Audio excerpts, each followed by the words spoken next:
میں عورت ہونے کے باوجود مردوں کو آئینہ دکھانے کے بجائے اپنی حفاظت آپ کی قائل ہوں، کیونکہ جب آپ مخالف کو نہ روک سکیں تو اپنا بچاؤ ہی کر لیں۔ مگر ہمارے مردوں کی طرح عورتیں بھی بے لگام ہو چکی ہیں۔ مرد رکنا نہیں چاہتے تو عورتیں روکنا نہیں چاہتیں۔ غیرت کے جنازے اٹھ رہے ہیں۔ بڑھتے ہوئے جنسی زیادتی کے واقعات حکومت اور معاشرے کے لیے لمحہ فکریہ ہیں۔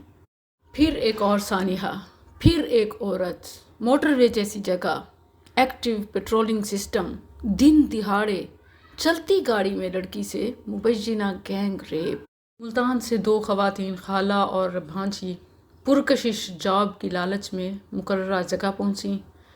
ملزمان نے خالہ کو سائٹ پہ کیا اور 17-18 سالہ نوجوان لڑکی کو انٹرویو کے لیے گاڑی میں بٹھایا۔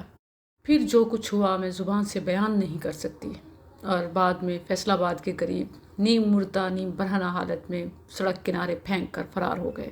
11 اکتوبر کا یہ واقعہ ہے، اور سچی بات ہے مجھ سے بولا ہی نہیں جا رہا تھا۔ کیا بولوں؟ کتنا بولوں؟ کب تک بولوں؟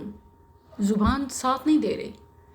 جس زبان کو حمد و شکر، فضائل اعمال کی موٹیویشن، نیکی کی ترغیب کے لیے بولنا چاہیے، وہ روزانہ جرائم کے خاتمے کے لیے بولتی ہے۔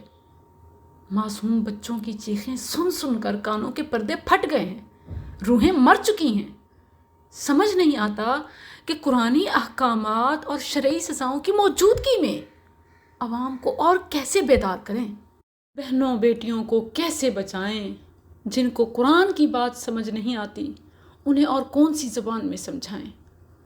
یہ واقعات صرف پاکستان میں نہیں ہوتے، پوری دنیا میں ہوتے ہیں، مگر زندہ حکومت اور بیدار قوم مجرموں کو بچانے کے بجائے تختہ دار پر لٹکاتے ہیں۔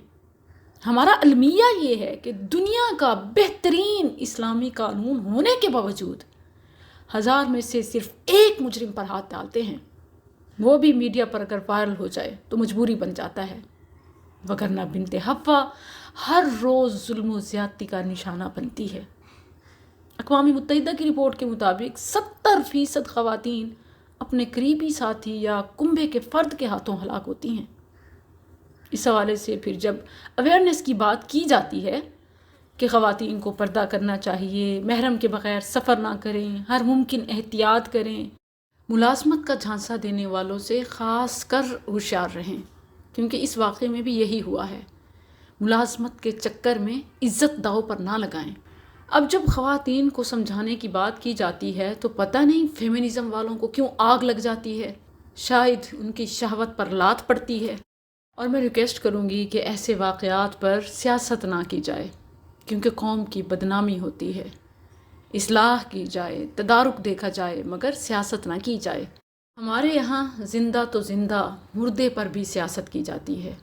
ایک سے بڑھ کر ایک مذمتی بیان آتا ہے، کوئی نئے قوانین بنانے کی بات کرتا ہے تو کوئی سزاؤں میں ترمیم کی، کوئی کیمیکل کاسٹریشن پر زور دیتا ہے تو دوسرے ہینگ دا ریپسٹ پبلکلی اس کا مطالبہ کرتے ہیں۔